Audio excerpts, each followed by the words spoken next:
Hello students, welcome back to experience series 360। तो आज हम चैप्टर पढ़ रहे हैं फ्लोटेशन। फ्लोटेशन के अंदर हमारे पास चार सब टॉपिक हमें मिलते हैं। सबसे पहला जो हमारा टॉपिक है वो है थ्रस्ट एंड प्रेशर। सेकंड हमारा सब टॉपिक जो है वो आता है buoyancy force. Third one is the Archimedes principle and the fourth and last one is the relative density. तो जो हमारा सबसे पहले टॉपिक है थ्रस्ट और प्रेशर को हम देखते हैं।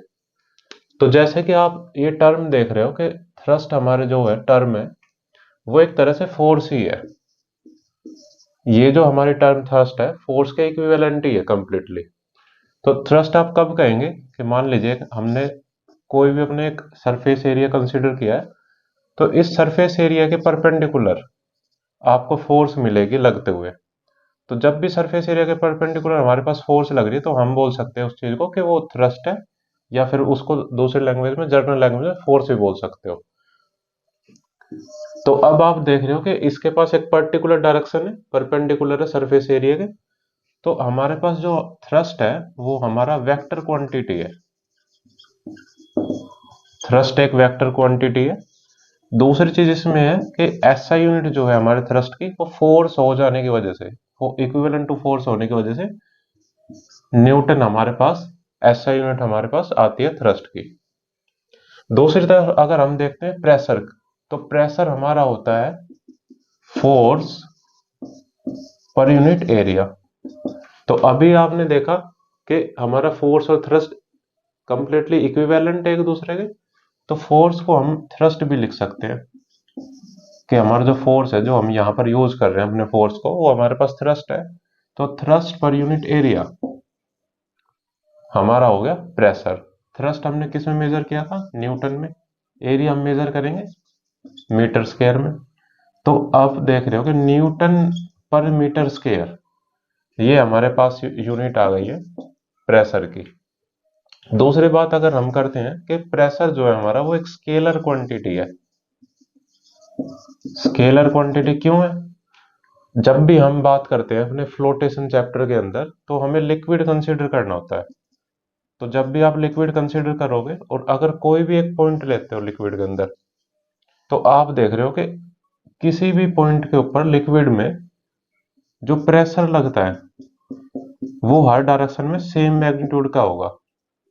तो जो हमारे पास सेम मैग्नीट्यूड का प्रेशर होता है, प्रेशर का जो मैग्नीट्यूड है वो सेम होता है हर एक डायरेक्शन के अंदर। इसी वजह से जो हमारी प्रेशर क्वांटिटी है वो स्केलर बन जाती है। एक न्यूमेरिकल ट्राई करते हैं thrust and pressure based. Consider कीजिए कि एक वुमेन है जिसका की मास है 60 kg, और उसने सैंडल पहने हुए हैं हील वाले।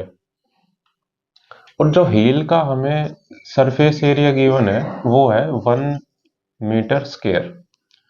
तो अब आप देखते हो कि 1 मीटर स्क्वायर एरिया वाला हील है सैंडल के अंदर, और इसके ऊपर जो हमारा मास है वो मास लगा है 60 kg। तो अभी हमने इसमें फाइंड आउट करना है कि प्रेशर जो हमारा कितना एग्जर्ट होगा ग्राउंड के ऊपर अगर वो 60 kg की विमेन जो है एक ही सैंडल के ऊपर जो है अब खड़ी है, मतलब एक ही सैंडल के ऊपर अपना वेट डाल रही है। तो अभी हमने देखा कि 60 kg मास है उसका, एक हील है जिसका कि 1 मीटर स्क्वायर हमारे पास सरफेस एरिया इस हील का, और नीचे जो है ग्राउंड है। तो अब आप देख रहे हो कि मास 60 kg है। तो अर्थ का जो एक्सेलरेशन है इसको अपनी तरफ अट्रैक्ट करने का वो है जी। तो 60 × 10, तो यहाँ पे हमें मिल गया 600 न्यूटन। हमारे पास 600 न्यूटन का जो फोर्स है वो परपेंडिकुलर लग रहा है हमारे इस 1 मीटर स्क्वायर एरिया के।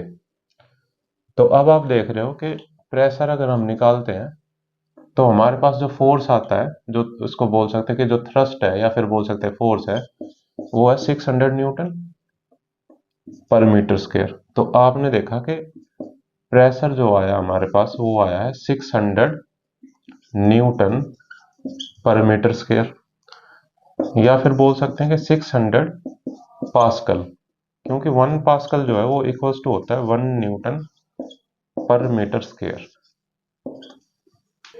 अब हमारे पास आता है प्रेशर इन फ्लूइड्स।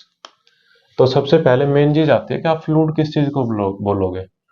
तो फ्लूइड हम हर उन चीज को बोलेंगे जो कि अपने पास कैपेबिलिटी रखते हैं फ्लो करने की। इसके अंदर आ जाता है जैसे कि वाटर है, तो वाटर के पास कैपेबिलिटी है फ्लो करने की। दूसरा एग्जांपल हमारे पास आ जाता है एयर। तो वाटर और एयर जो है वो मोस्ट कॉमन एग्जांपल है हमारे पास फ्लूइड के। तो अब हम देखते हैं कि प्रेशर इन फ्लूइड्स। तो जब भी हम बात करेंगे कि प्रेशर, अगर हमारे पास एक कंसीडर कीजिए एक कंटेनर है, कंटेनर के अंदर हमारे पास डिफरेंट डिफरेंट लेवल है और यहाँ पर मैंने फ्लूइड्स फिल कर दिया इस कंटेनर के अंदर, या बोल सकते हैं कि वाटर हमने फिल्ड किया है। तो आप देखोगे कि जो हमारे पास एक लेयर है, अगर मैं इसको नाम दे देता हूँ, ये हमारे पास लेयर 1 है, ये लेयर 2 है। तो इस लेयर के ऊपर जितने भी हम पॉइंट कंसीडर करेंगे, उस हर एक पॉइंट के ऊपर जो हमारा फ्लूइड है वो सेम इक्वल मैग्नीट्यूड का प्रेशर एक्सर्ट करेगा इस लेयर के हर एक पॉइंट के ऊपर। इसी तरह जो है लेयर 2 के अंदर भी यही सिनेरियो सेम फॉलो होगा कि लेयर 2 में जितने भी पॉइंट होंगे सेम लेवल के ऊपर, फ्लूइड जो है हमारा वो बिल्कुल सेम मैग्नीट्यूड का प्रेशर एक्सर्ट करेगा। दूसरी चीज इसमें देखने वाली क्या है कि शेप के ऊपर डिपेंड नहीं करेगा।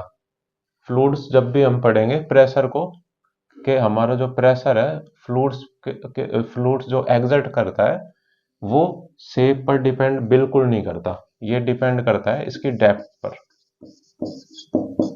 अगर हम पॉइंट अपना कंसीडर करते हैं P1 जो कि बिल्कुल अपर लेयर है, अपर लेयर से एक नीचे वाली लेयर है, और हम कंसीडर करते हैं एक लेयर 3 जो कि बॉटम लेयर से हल्का सा ऊपर है, और ये हमारे पास पॉइंट 2 आ जाता है। तो आप देखोगे कि जो हमारे पास पॉइंट 1 है और जो हमारे पास पॉइंट 2 है, डिफरेंट लेयर होने की वजह से, साथ में उनकी डेप्थ जो है वो डिफरेंट होने की वजह से हमें P1 पर और P2 पर दोनों पर अलग अलग प्रेशर हमें मिलेंगे जो कि फ्लूइड एक्सर्ट कर रहा है इसके ऊपर। तो अब हमारे पास जो टॉपिक आता है हमारा नेक्स्ट, वो आता है बेयोंसे। तो बेयोंसे जो टर्म है वो एक फोर्स है, और जब भी हम फ्लूइड चैप्टर पढ़ रहे हैं, अपना फ्लोटेशन वाला कॉन्सेप्ट हम पढ़ रहे हैं, तो हम इसकी जगह अपना थ्रस्ट वर्ड यूज करेंगे। तो जब भी हम बेयोंसे की बात करते हैं कि जो हमारे पास बेयोंसे फोर्स है वो एक तरीके में जो है अपवर्ड थ्रस्ट है। अपवर्ड थ्रस्ट को ही हम जो है बेयोंसे फोर्स बोलते हैं। अब अपवर्ड थ्रस्ट का मतलब क्या है? अपवर्ड थ्रस्ट का मतलब है कि एक ऐसी फोर्स जो कि ऊपर की तरफ लग रही हो, एक ऐसी फोर्स जो कि ऊपर की तरफ लग रही हो, वो हमारे पास अपवर्ड थ्रस्ट होगी, और वही हमारे पास जो है बेयोंसे फोर्स होगी। इसके लिए क्या करते हैं, एक एग्जांपल कंसीडर करते हैं। कंटेनर है हमारे पास, कंटेनर के अंदर हमने फ्लूइड फिल किया हुआ है, या फिर बोलने के लिक्विड है, वाटर, जो भी चीज है। अगर इसमें मैं एक इमर्स करता हूं, अपने एक ऑब्जेक्ट है मेरे पास, ऑब्जेक्ट 1।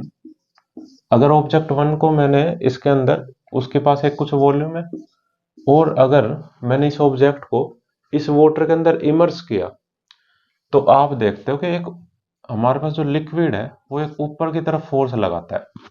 जब भी हम कोशिश करते हैं कि हम इसको जो है नीचे की तरफ पुश करें, अपने लिक्विड में एक ऑब्जेक्ट को नीचे की तरफ पुश करें, तो आप फील करोगे कि एक अपवर्ड फोर्स लगती है इस ऑब्जेक्ट के ऊपर, जब भी ये इमर्स करने की हम कोशिश करते हैं लिक्विड के अंदर। तो ये जो हमारे पास अपवर्ड फोर्स लगती है, ये हमारे पास जो है बेयोंसे फोर्स है। तो बेयोंसे फोर्स जो सबसे पहली चीज है कि किस किस चीजों के ऊपर डिपेंड करती है। पहले हमारे पास आता है कि density of fluid, density of fluid के ऊपर हमारी बेयोंसे फोर्स जो है वो डिपेंड करती है। दूसरा हमारे पास आता है वॉल्यूम ऑफ ऑब्जेक्ट। तो ये दो हमारे पास फैक्टर है जिनके ऊपर हमारे बेयोंसे फोर्स जो है डिपेंड करती है।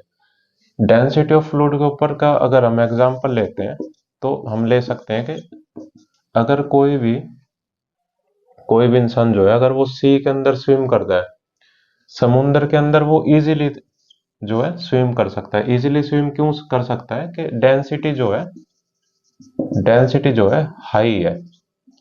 सी वाटर की डेंसिटी हाई होने की वजह से जो हमारे बेयोंसे फोर्स है, जो हमारे पास बेयोंसे फोर्स है, वो भी हाई होगी हमारे पास। दूसरी चीज जो है वो है वॉल्यूम। अगर मैं इस ऑब्जेक्ट की वॉल्यूम को बढ़ा देता हूं, मैंने इस ऑब्जेक्ट की वॉल्यूम बढ़ा दिया, तो वॉल्यूम के बढ़ जाने के साथ साथ में मेरे पास जो बेयोंसे फोर्स हो गई, बेयोंसे फोर्स जो होगी वो भी इंक्रीज करेगी। तो अब हम देखते हैं कि हमारे पास कौन कौन सी फोर्स काम करती हैं जब हम एक ऑब्जेक्ट को जो है इमर्स करते हैं अपने लिक्विड के अंदर। दोबारा से एक कंटेनर कंसीडर करते हैं, लिक्विड फिल किया हुआ इस कंटेनर के अंदर। अगर मेरे पास एक ऑब्जेक्ट है, इसके पास एक वॉल्यूम है, इसके पास एक वेट है, तो आप देखते हो कि हमारे पास ऑब्जेक्ट का मान लीजिए मास जो है वो 10 kg है। अब अर्थ इसको अपनी तरफ अट्रैक्ट करेगी, अर्थ ग्राउंड के ऊपर रखा है, तो अर्थ इसको जो अपनी तरफ अट्रैक्ट करेगी वो हमारे पास वेट होगा। वेट हमारे पास आ जाएगा mg।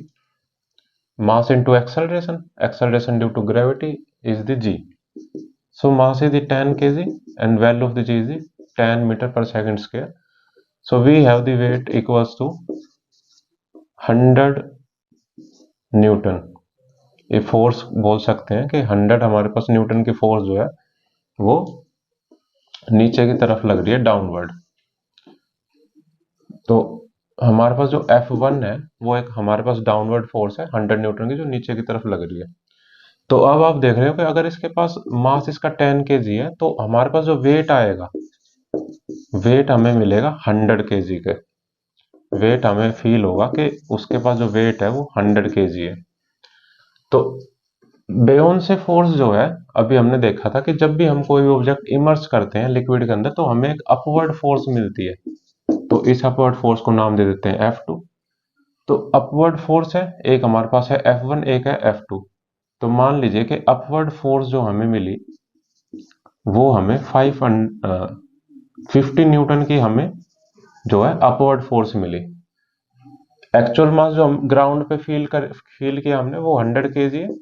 कि अगर हम लिक्विड में ना रख के ग्राउंड पर देखते इस ऑब्जेक्ट का जो मास, तो 100 kg आता।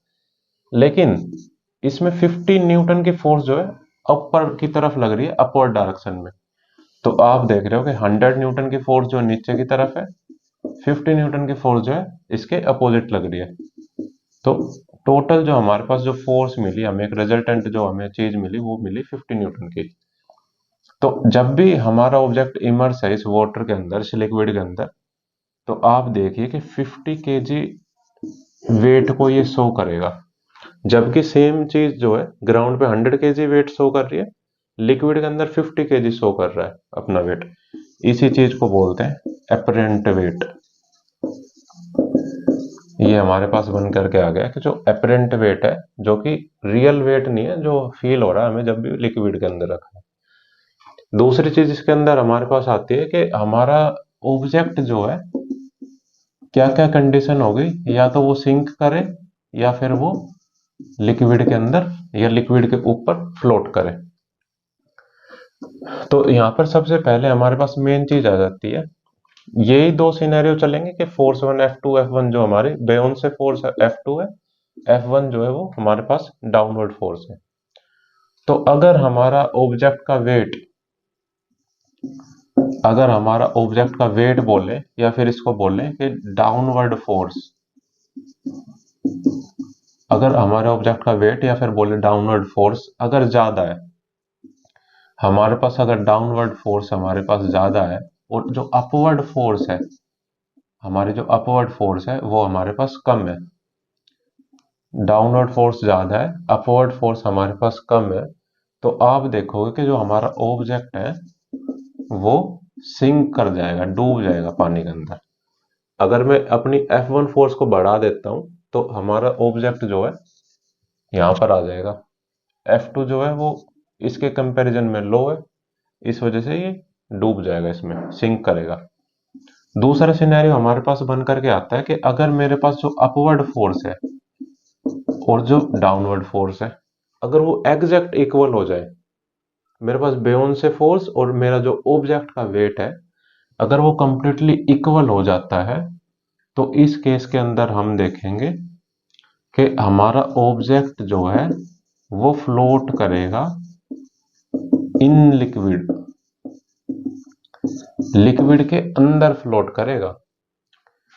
दूसरी कंडीशन क्या आती है कि अगर मेरे पास जो वेट है मेरा, जो कि डाउनवर्ड फोर्स है, डाउनवर्ड फोर्स के कंपैरिजन में जो बेयोन से फोर्स है हमारी अपवर्ड फोर्स, वो ज्यादा हो जाती है, ये वाली हमारी जो है हाई हो जाती है, और जो डाउनवर्ड फोर्स है वो हमारे पास लो हो जाती है। तो इस सिनेरियो में आप देखोगे कि ऑब्जेक्ट जो है हमारा, ऑब्जेक्ट फ्लोट, ये फ्लोट करेगा सरफेस के ऊपर।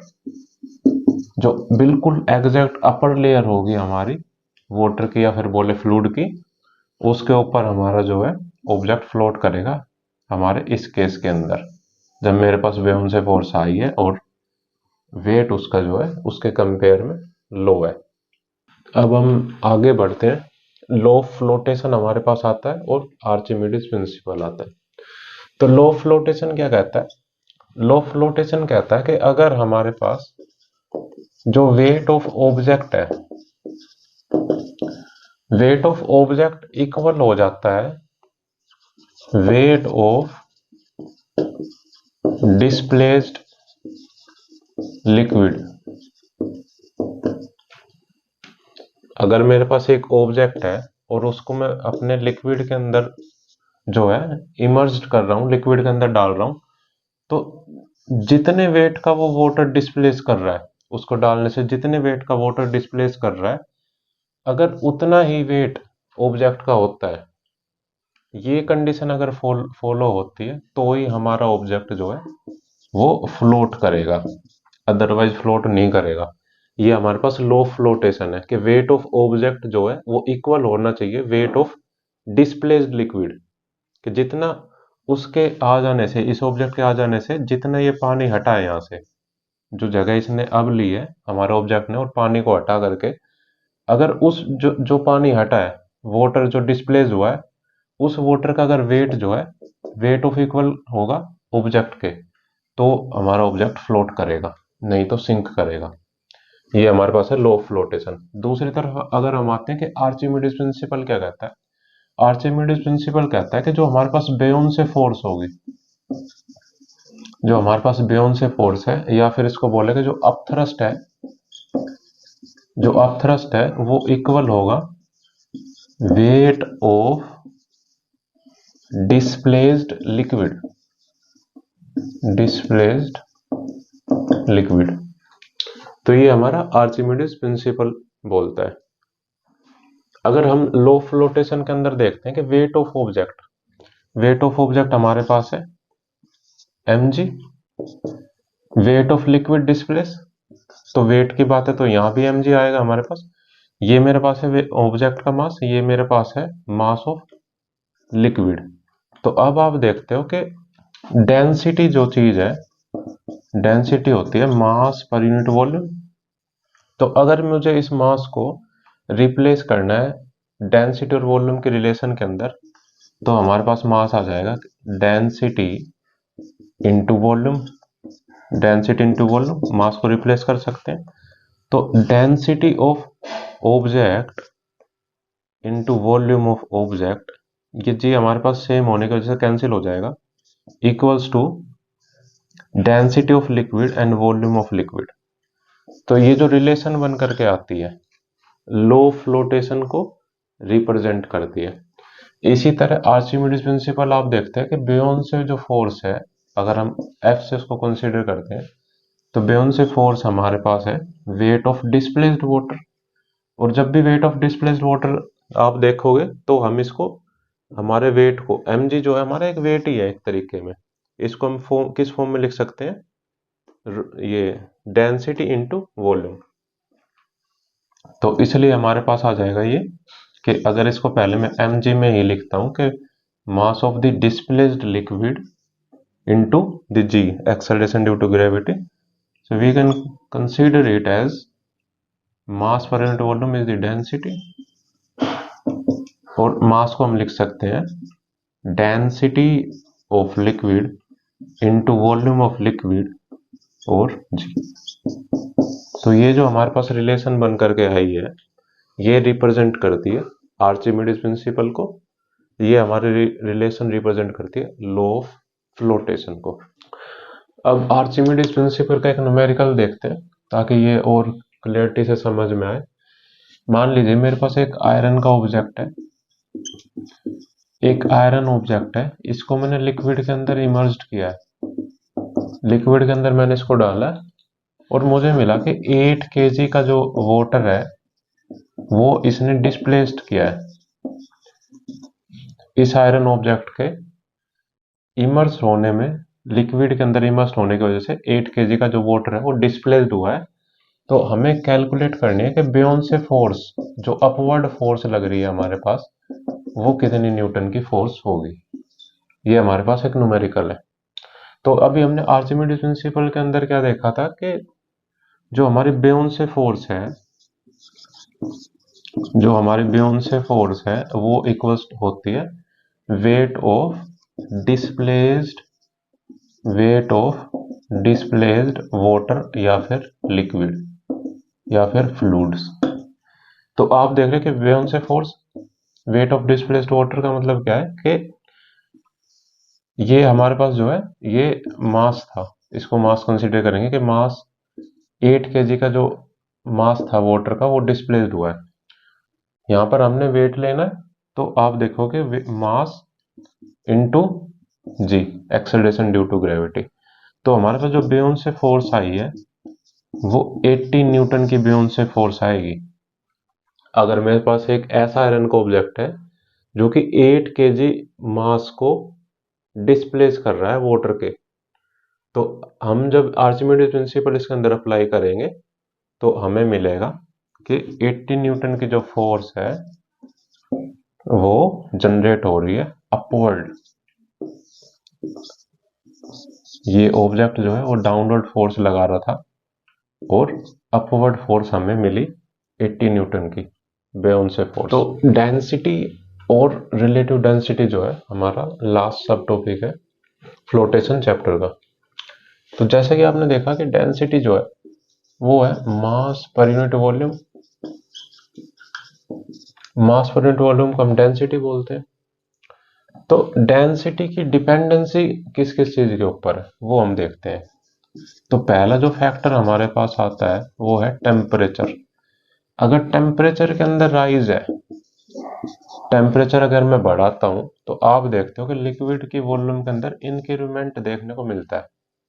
टेम्परेचर राइज होने की वजह से वॉल्यूम के अंदर राइज होगा, और अगर वॉल्यूम के अंदर राइज हो रहा है तो इसका मतलब ये है कि डेंसिटी जो है हमारी, density of that liquid will be go down. तो हमारे पास जो डेंसिटी है वो कम हो जाएगी पहले के कंपैरिजन में। दूसरी चीज हमारे पास आती है प्रेशर। तो आप देख रहे हो कि प्रेशर अगर मैं इंक्रीज करता हूं अपना, प्रेशर के इंक्रीज हो जाने की वजह से वॉल्यूम के अंदर डिक्रीमेंट होगा। अगर मेरे पास एक ये कंटेनर है, इसमें लिक्विड फिल है, अगर मैं प्रेशर इंक्रीज करता हूँ चारों तरफ से, तो आप देख रहे हो कि वॉल्यूम के अंदर जो है डिक्रीमेंट देखने को मिलेगा। वॉल्यूम में डिक्रीमेंट होगा, सब एटॉमिक पार्टिकल जो है करीब आ गए हैं। तो जो हमारी डेंसिटी है, डेंसिटी जो है हाई होती है। तो ये दो हमारे पास फैक्टर है, टेम्परेचर और प्रेशर। अभी हमने देखा कि कैसे इनके अंदर वेरिएशन आने से डेंसिटी के ऊपर जो है इम्पैक्ट आता है।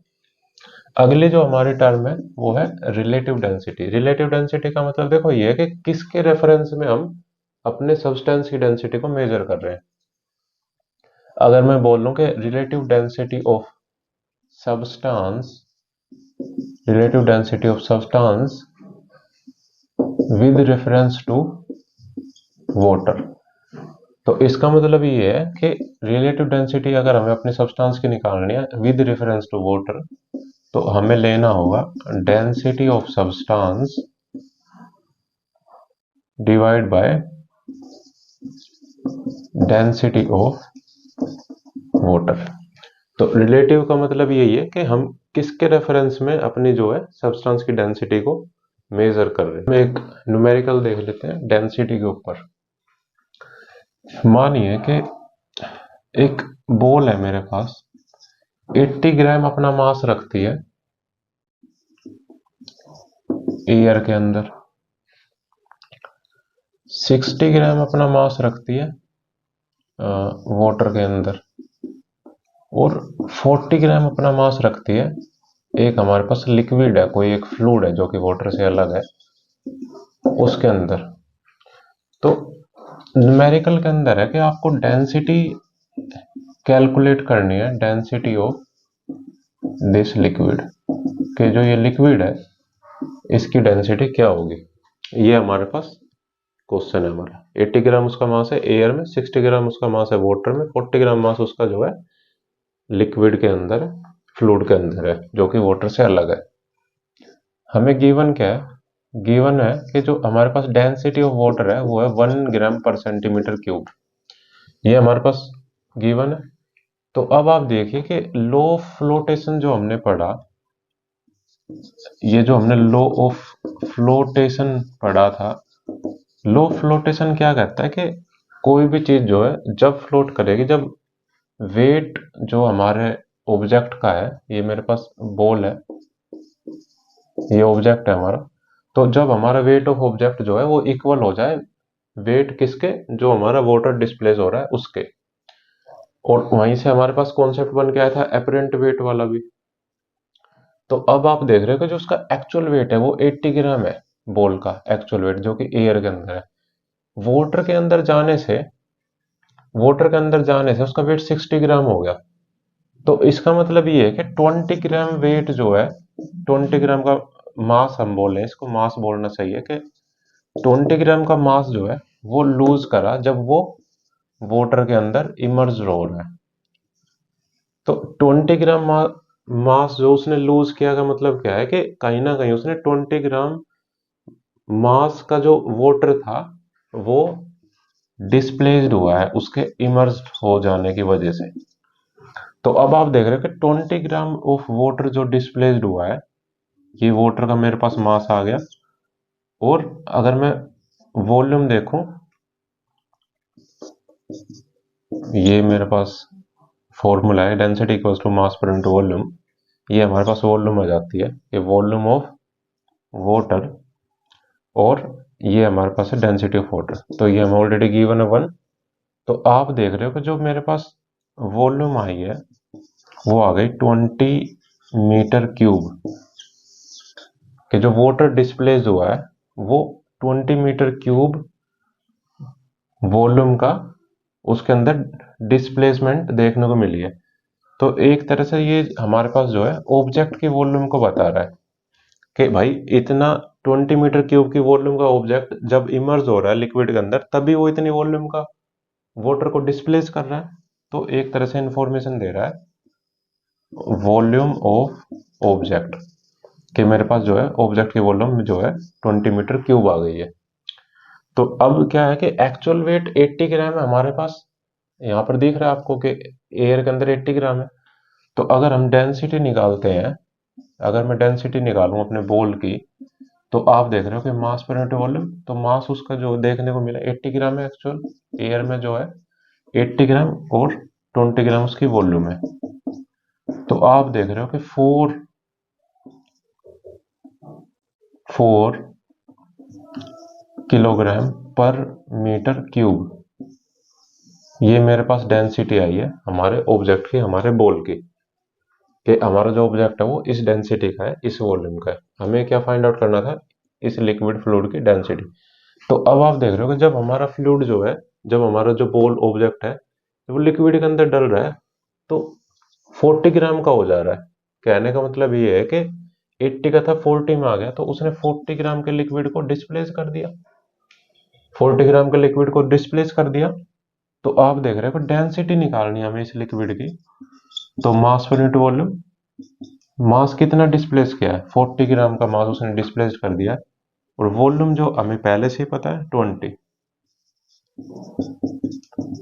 तो आपने देखा कि 20, ये सॉरी ये ग्राम है हमारे पास, ग्राम, ये आ गया हमारे पास 2 ग्राम पर सेंटीमीटर क्यूब। ये हमारे पास किलोग्राम की जगह ग्राम आप ले सकते हो, मास है ये। तो इसलिए हमने देखा कि जो हमारे पास डेंसिटी आई है लिक्विड की, वो आ गई 2 ग्राम पर सेंटीमीटर क्यूब। तो इस तरीके से आप जो है अपने न्यूमेरिकल्स को कर सकते हैं डेंसिटी पर जो बेस्ड होते हैं। Thank you.